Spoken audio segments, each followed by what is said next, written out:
Hello, good afternoon. This is Paul Cherry of Paul Cherry Trains, home of Bedstead Junction. Now, this afternoon we'll be looking at a newly acquired locomotive, which I've only just received today, called Pretty Polly. And you would wonder, well, what is Pretty Polly, or what was Pretty Polly? Now, Pretty Polly was in fact a racehorse and one of the finest fittest to ever grace our racetracks. I believe she was born in 1901. Won 9 consecutive races in her first year and went on to win the following year the 1,000 Guineas as a 1 to 4 odds on favourite. Ended up winning 22 of its 24 races, and it's an Irish horse, and I believe Pretty Polly even got a brief mention on one of Michael Portillo's great railway journeys of Ireland, where I think he was at the Curragh in Ireland, where they train the horses on stud, and that's where Pretty Polly was actually mentioned as one of the famous horses from Ireland. Now, I have to thank actually for becoming aware of the locomotive Pretty Polly, to give thanks to Rick and Pauline of Well Chuff Railways, who were looking round the stands a little while ago, and one of the locomotives they looked at was Pretty Polly. And I must admit, I did look up Pretty Polly soon afterwards, and hence it's one of the reasons why I actually bought this particular locomotive. Now, we've got quite a lot to talk about with this locomotive and quite a lot for me to show you, so I think what I'll do, without any further ado, we'll get underway. So I'll see you in just a few moments.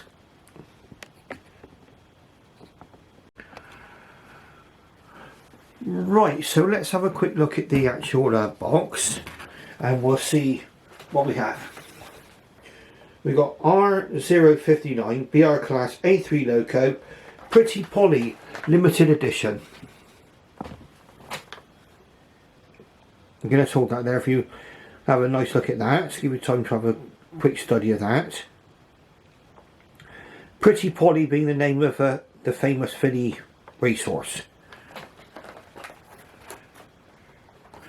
And it says here, detailed scale model for adult collectors, limited edition.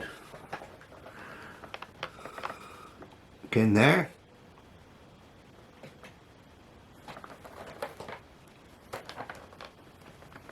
And you normal Hornby Railways box as well there. We can see the locomotive in the box.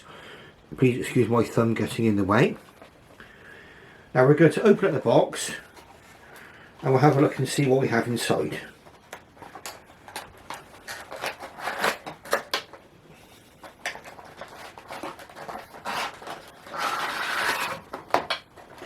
Now, this packaging I'm quite familiar with. I've only come across it once before,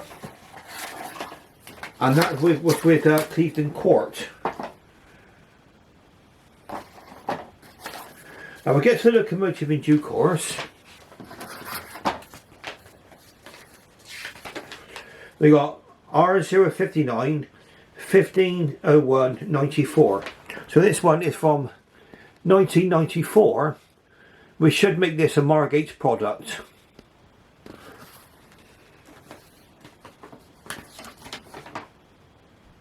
And it looks like it's a general instruction leaflet because it's got a nice picture of, I think it says Sir Rolf Wedgwood. An A4 locomotive is on there rather than A3. But it gives you all the instructions about maintenance anyway. Ringford motors 1994 to 1995, so we know this has a Ringford motor. And the certificate, it was a collaboration between Hornby Railways and a chain of motor shops called Beatties. We can talk about Beatties in due course as well. BR Class A3 264 Pretty Polly 264. We'll check that out. It's a 462. That's wrong. No, 264. It's a 462. Anyway, this is certified that the locomotive in this pack is number 573 of a limited edition of 1000 models which have been specially produced for Beaters of London Limited. Signed by Colin Sparrow, Beaters director, and Simon Kohler, marketing manager, September 1994. So he's still with us with the Hornby programmes which are coming out today. Now Beaters, it was a chain of model shops which closed in the early 2000s. I think in about 2001 they went into administration, sadly. And Beaters was one of the first places I ever went to see modern railways. I became interested in modern railways in the early 1990s when I began to travel in connection with my work.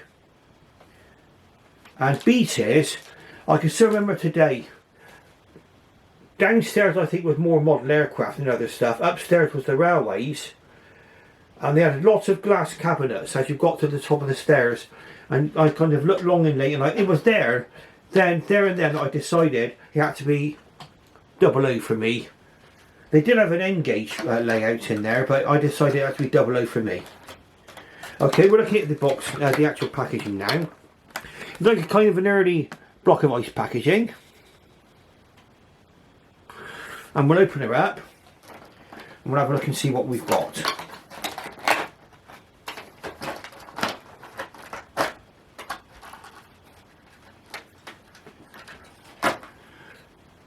Right, so I think you can see underneath traction tyre, so we know it's a Ringfield motored locomotive.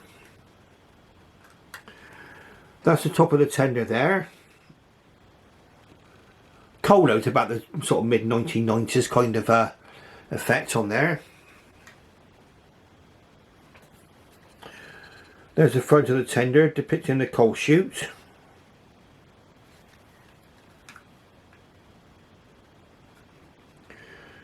And you'll find there's a moulded on detail there.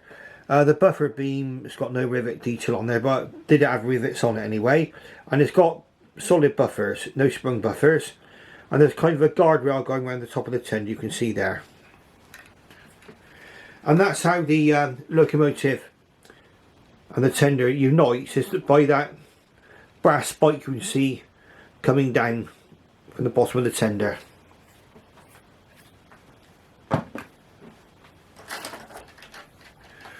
Now let's take a look at Pretty Polly now. How pretty is Pretty Polly? Very pretty. Right, so the cab is not painted.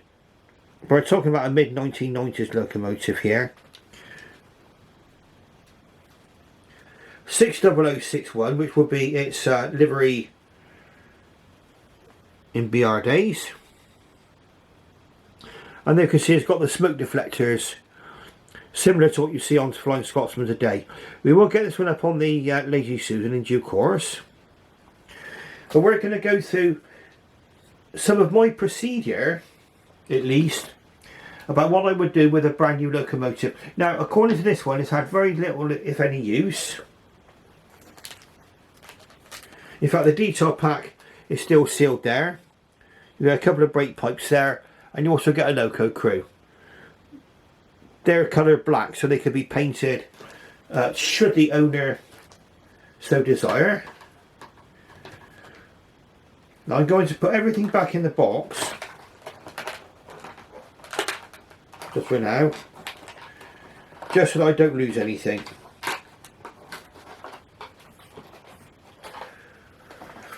Put that over to one side. So that's a detail pack safely stowed away.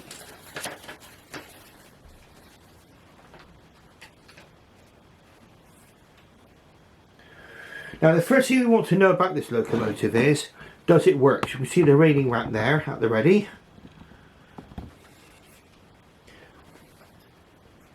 And this one does look absolutely pristine, this locomotive, so quite glad about that.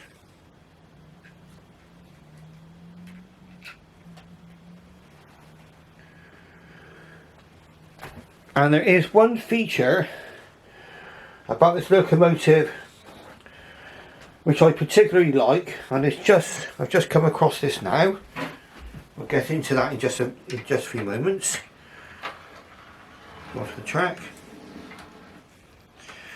The back pony truck actually swivels instead of being a static fixture like we see on some of the Hornby models today. So let's see our pretty Polly then on the track. There she is. We call it Locomotive she because pretty Polly was a filly. Let's have a look and see if we can go forwards. Oh yes, oh beautiful. Backwards. Beautiful. Let's just check the points are set correctly. And then we can see if we can go a couple of times around the layout. But there don't seem to be any untoward noises.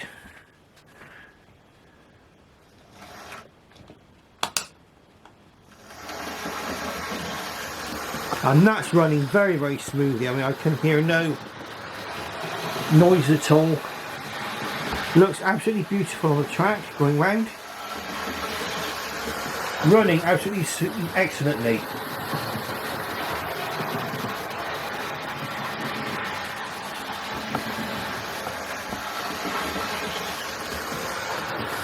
Beautiful.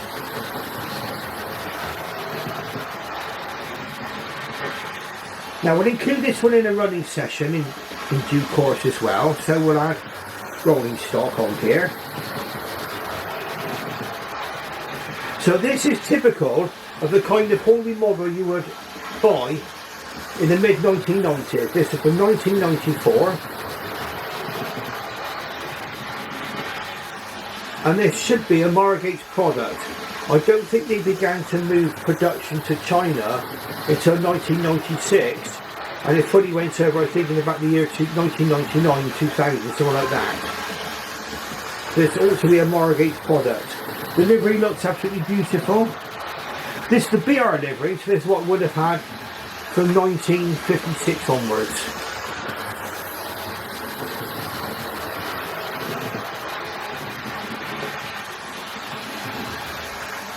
Beautiful.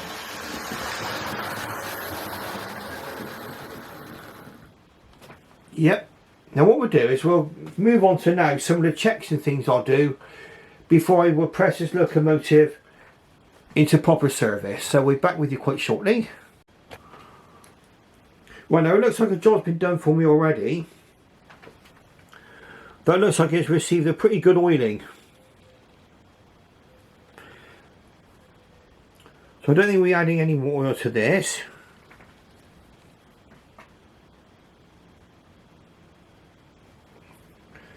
As a precaution, I might just add a small drop of oil to the spindle on the other side, just in case that was missed. Just a tiny drop. Look out for oil there, if I can see it.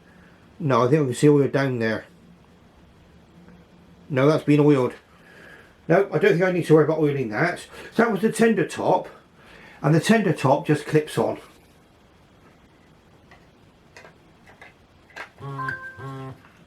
Sorry about that, my phone going. That was a notification there on my phone. So we can press this turn the top back down on. Yep, that's on. Let's have a quick look at the locomotive itself quickly now, just see.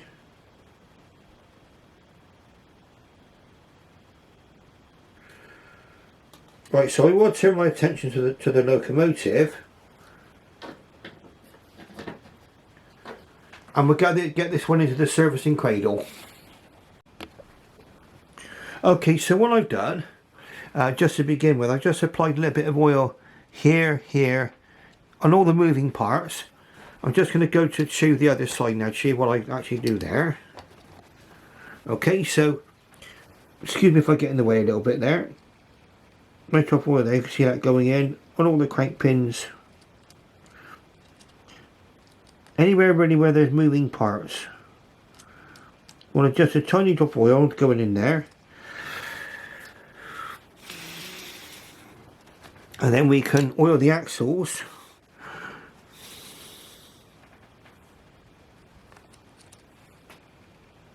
sorry if you see my hand getting in the way there, but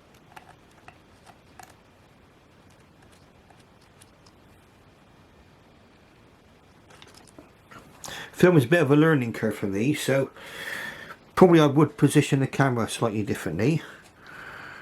Let me do this here.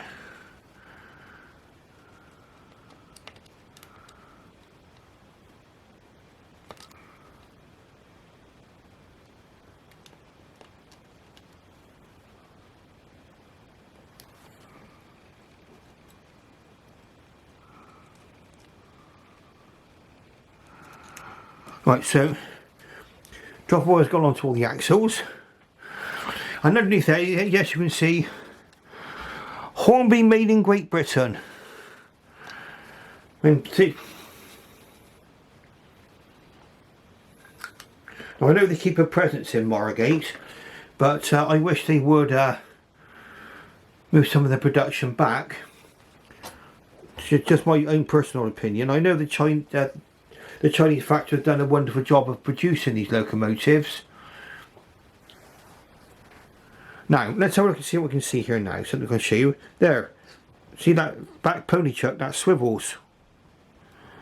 On a lot of the more modern locomotives today from Hornby, that's a solid fixture. And those wheels are flangeless. And I've seen on some models, those wheels even floating above the track.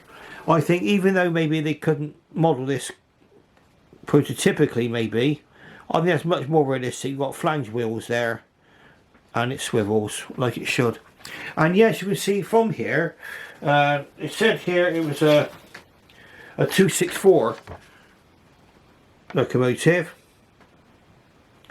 It's a 462.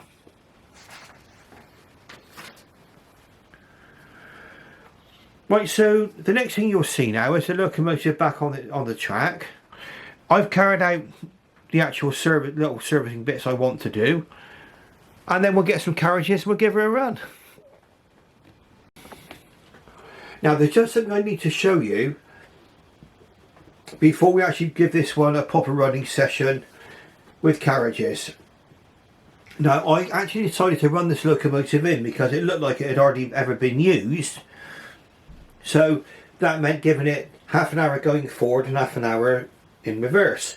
Now while it was running in reverse, it started to make a rather loud screeching noise. And almost immediately I knew what it was, okay? And I'm going to show you what you have to do to cure such a problem should happen to one of your locomotives. Now it's something which is very often forgotten when people oil these motors. Now the oil you can see on the cogs there, that was there when I received it. Okay, what they forget to do is this particular cog in the middle here, okay, is put just a drop of oil right behind there. So you've got some oil because that's where the motor spindle is, and that one 9 times out of 10 stop all the squeaking. There's a bearing there and that runs dry. Now on this side you can see the other side of the motor, and again you just about see the spindle just there on that side. So a drop of oil there, and really I would say just to recap, on the cog here, just behind that cog, put some oil on there, and that immediately stopped the actual squeaking noise, and my teeth were no longer being put on edge. Okay, so we're going to go on now onto a running session. We're going to get some carriages for her, and then you'll be able to see her being put through her paces. Right, so now we're going to get to see the lovely Pretty Polly racing around the track, complete with a set of Pullman coaches.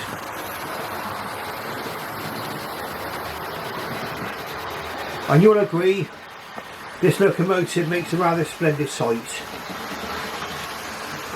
It's in the livery which it would have had in its BR days of 1956 onwards, so it's an 8 crest. And I do believe it's exactly the same livery in which Flying Scotsman appears today. Now you can hear that motor running nice and quietly now, and that is just getting some oil behind that cog. coming out of the motor, coming off the spindle of the motor.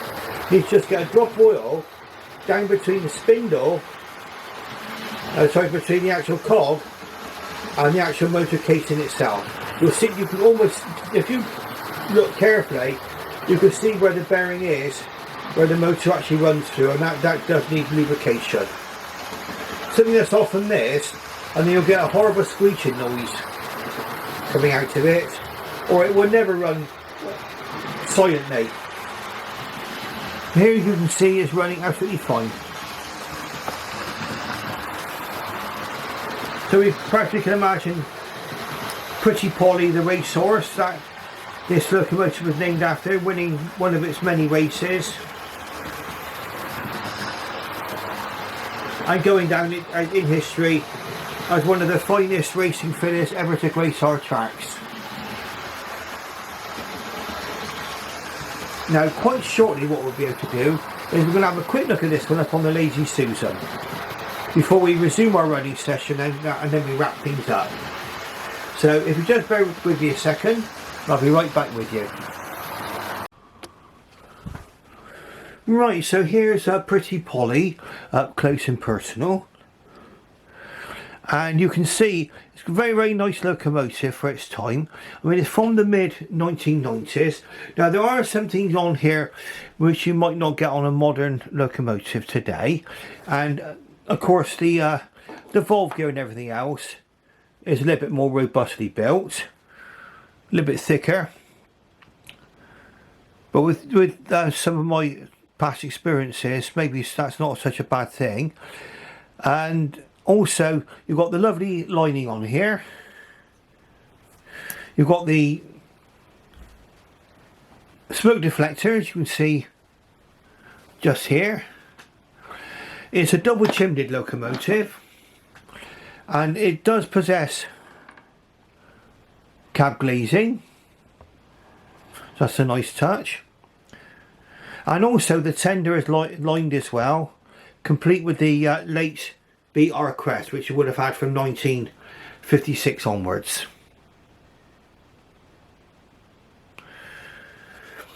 Now we'll just separate the loco from the tender just slightly now.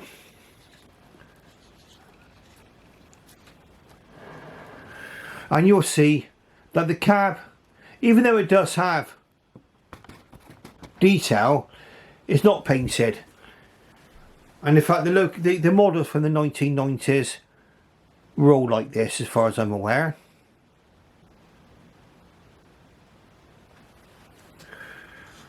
We'll move round to the other side of the locomotive,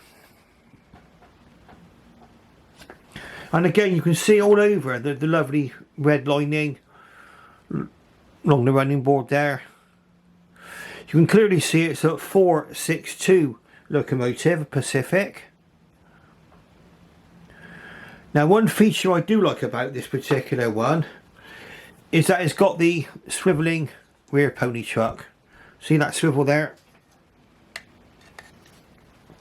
I think that's much more realistic than leaving the wheels above the track.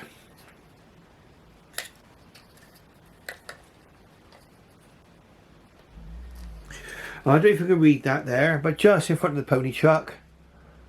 I'm getting focus. Go on, focus. Yeah, here. You might not be able to read that, but it does say Hornby, made in Great Britain.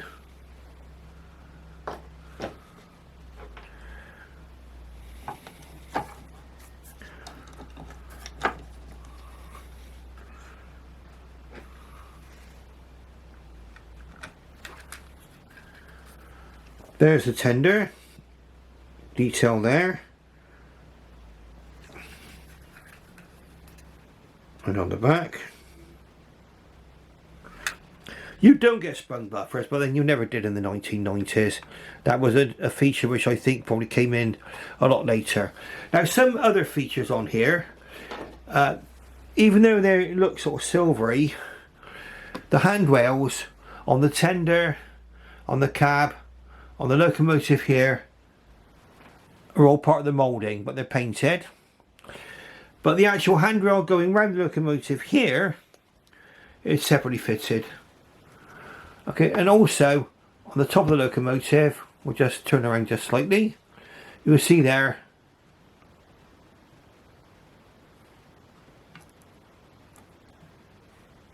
I believe they're the safety valves. Okay, they're brass. We're just going to move round to the front of the locomotive. 60061. There we go. The steam pipes are all part of the detail pack, so they've not been fitted yet. Got the number there. The top handrail is a separately fitted part by the look of it, but the rest of everything else is part of the moulding.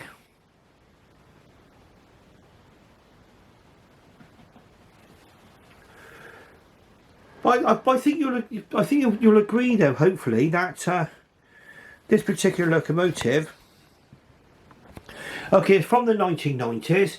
It's not sort of covered in separately fitted parts as a more modern locomotive would be, but it's still a very attractive model. I quite like it, and of course you can handle this without too much fear of anything dropping off. The coal load, I think we already seen the coal load initially, but there we are, the coal load. Okay, a little bit chunky, but that's of its time.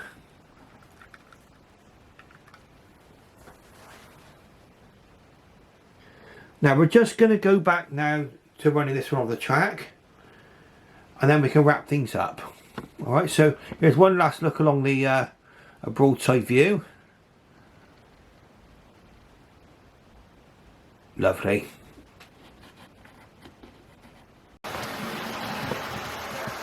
Right, so we're back on track with the lovely Pretty Polly now, just racing around the track on my layout.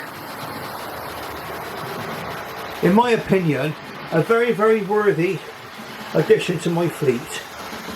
A really attractive looking locomotive.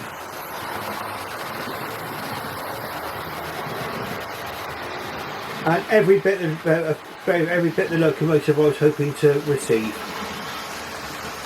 Perfect condition it's arrived in, so thank you very much to the seller for that. It's all it needed really was a bit of a service, a bit of oiling. It looks as if it already had enough oil on it when you looked at the cogs, and certainly had quite a lot of oil on the cogs themselves, but it did need a bit of oil on the actual motor spindle. So that's just behind that little cog on the motor, and on the other side you can see the spindle going through a drop of oil there as well. Okay, and then you'll get nice silent running like you're getting here today. Now, if you like what you see, please press the like button and subscribe, and also press that bell symbol and select for all content, then you'll be made aware of all future videos. And don't forget, I've got a back catalogue now of way over 100 videos, and you may find what you're looking for right there. Now on that note, we'll just watch it go around just one more time, complete with the lovely Pullman coaches there.